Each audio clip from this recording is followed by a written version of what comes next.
اور زمین پر گر کر سجدہ کیا اور کہا ننگا میں اپنی ماں کے پیٹ سے نکلا اور ننگا ہی واپس جاؤں گا۔ خداوند نے دیا اور خداوند نے لے لیا، خداوند کا نام مبارک ہو۔ ان سب باتوں میں ایوب نے نہ تو گناہ کیا اور نہ خدا پر بھیجا کام کا عیب لگایا۔ کلام مقدس کے پڑھے سنے جانے سے ہم سبوں پر خدا کی برکت ہو، آمین۔ آج ہم دیکھیں گے کہ کس طرح سے خدا کے بندہ نے اس دکھ کی گھڑی میں، اس غم کی گھڑی میں خود کو خدا کے تابع کیا۔ کیا آج جب ہم پر دکھ آتا ہے، مصیبت آتے ہیں، ہم خدا کے تابع رہتے ہیں کہ نہیں؟ موسٹلی ہم نہیں رہتے۔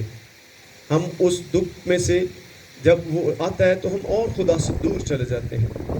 اب آپ سب اس بات سے واقف ہیں کہ اتنا بڑا صدمہ، اتنی بڑی آفت جب خدا کے بندہ ایوب نبی پر آئی ہے کہ اس کے نوکر سارے ختم ہو گئے، اس کا گھر ختم ہو گیا، اور پھر یہاں تک کہ اس کے مال مویشی جو تھے، اس کا سہارا تھا، وہ بھی ختم کر دیا گیا۔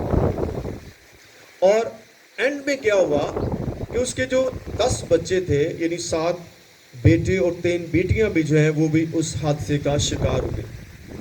یہ ایک کر کے ساری چیزیں ہو رہی ہیں۔ ابھی ایک دکھ ابھی اس کو سنایا گیا ہے، ایک خبر دی گئی ہے بری، اس کے ساتھ دوسری پھر خبر آ گئی۔ ایک نوکر آتا ہے، بھائی اب یہ ہو گیا۔ اب مجھے بتائیں، ایوب بھی تو ایک انسان ہی ہے، ہماری طرح کا یہ، تو کیا ہو اس وقت اس کی کنڈیشن ہوگی؟ ہمیں تو تھوڑا سا دکھ آتا ہے تو ہم ایک دم ڈول جاتے ہیں۔ کیوں وہ ڈولا نہیں؟ کیوں اس کے اندر اتنا صبر تھا؟ کیوں وہ اتنا خدا کی تابعداری کر رہا ہے؟ کیونکہ وہ خدا کو جانتا تھا کہ اگر دکھ خدا کے ساتھ مل رہے ہیں تو اس سے بڑھ کر سکھ بھی آنے والے ہیں، آمین۔ اور ہم دیکھتے ہیں ایسا ہی ہوا۔ اس نے خدا پر کوئی بھیجا الزام نہیں لگایا، اس نے کوئی خدا کے خلاف کوئی بات نہیں کی۔ ہم اکثر یہ کہہ دیتے ہیں خدا ایسے سارے دکھ تو میرے لیے رکھے ہوئے ہیں۔ ہم کبھی کبھی ایسے الفاظ بول دیتے ہیں، اس سے پھر خدا ناراض۔ خدا کبھی بھی آپ کو دکھوں میں دیکھ نہیں سکتا۔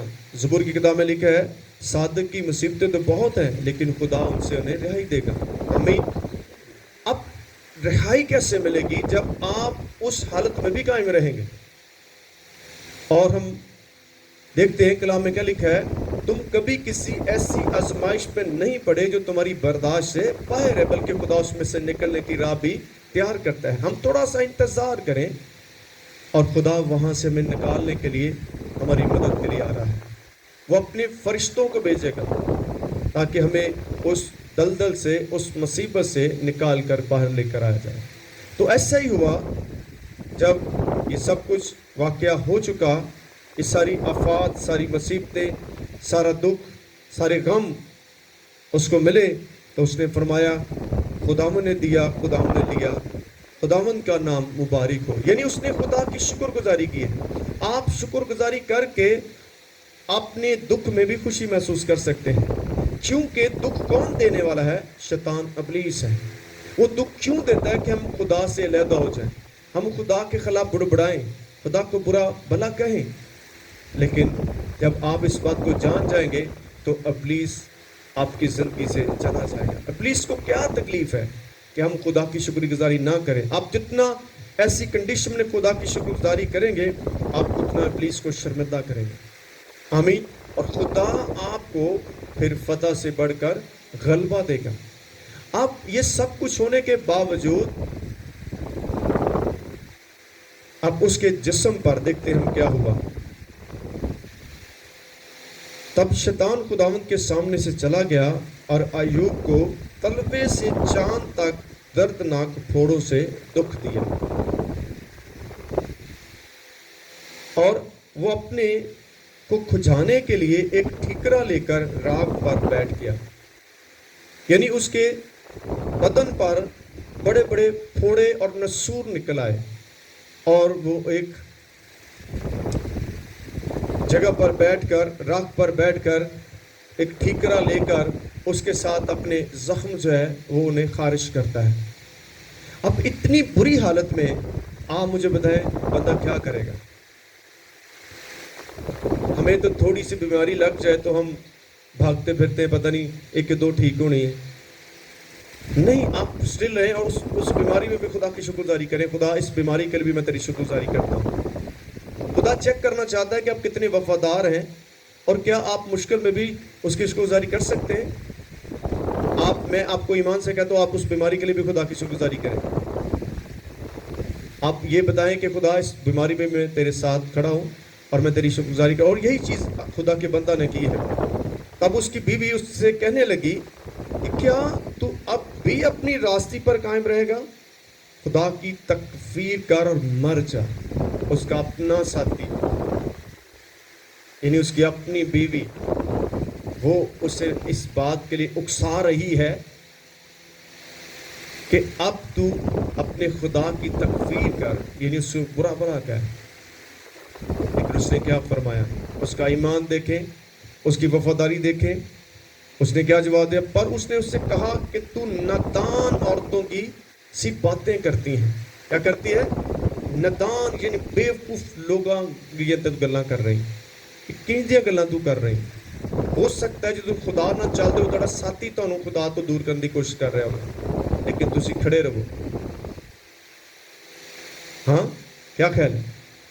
اب اس کا اپنا ہی ساتھی اسے کیوں کہہ رہا ہے کہ تو کینجدہ بندہ ہے، اتنا کچھ ہونے دے باوجود تو خدا نہ چل رہا ہے، اتنا کچھ ہونے دے باوجود تو خدا دی شکر گزاری کر رہا ہے. تو اس نے کیا کہا؟ پر اس نے اس سے کہا کہ تو نادان عورتوں کی سی باتیں کرتی ہے.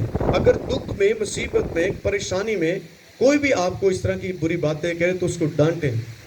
اس کو کہیں وہ میرا خدا ہے، وہ جو کچھ چاہے کر سکتا ہے. یہ اس کا بدن ہے. یہ سارا کچھ ہے کس کا ہے؟ اس کا ہی ہے. اگر آپ کی آزمائش میں کچھ چلا جاتا ہے تو جانے دیں، خدا اس کا ڈبل آپ کو واپس کرے گا. آمین. شاگردوں نے سب کچھ یسوع کے لیے چھوڑ دیا، اپنے گھر بار، بچے، بیویاں، ماں باپ، سب کچھ چھوڑ اسے پیچھے آئے. اور خدا نے انہیں کہا میں تمہیں 100% دوں گا. باپ ابراہیم کو جب خدا نے بلایا تو خدا نے کہا اپنے ناطے داروں کو، اپنے ملک کو چھوڑ کر تو میرے پیچھے آ.